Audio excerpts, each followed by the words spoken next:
Hello guys and hi everyone. आज हम लोग स्टार्ट करने वाले FCRA foreign contribution revolution act का दो टॉपिक हम इस टॉपिक वीडियो में कवर करने वाले हैं। First sister cancellation, second sister suspension. Cancellation में हम क्या देखेंगे बच्चों, सुनना मेरी बात को दोहरा ध्यान से। पहला, अगर किसी एनजीओ को फॉरेन कंट्रीब्यूशन रिसीव करना है तो उसको सेंट्रल गवर्नमेंट से क्या लेना पड़ेगा, रजिस्ट्रेशन लेनी पड़ती है।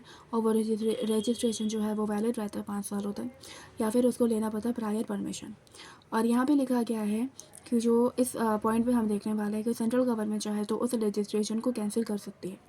हम यहाँ पे देखने वाले कि कौन से ग्राउंड में। पहला, false information in application for the registration.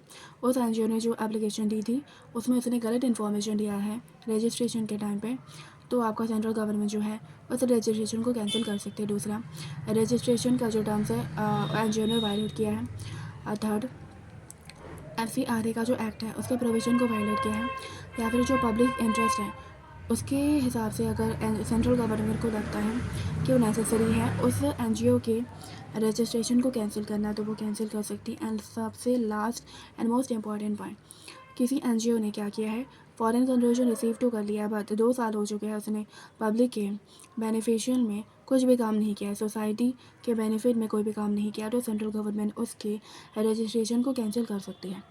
और याद रखना बच्चों, एक बार अगर सेंट्रल गवर्नमेंट ने रजिस्ट्रेशन कैंसिल कर दिया तो वो जो एनजीओ है वो दोबारा रजिस्ट्रेशन के लिए अप्लाई नहीं कर सकती 3 सालों तक।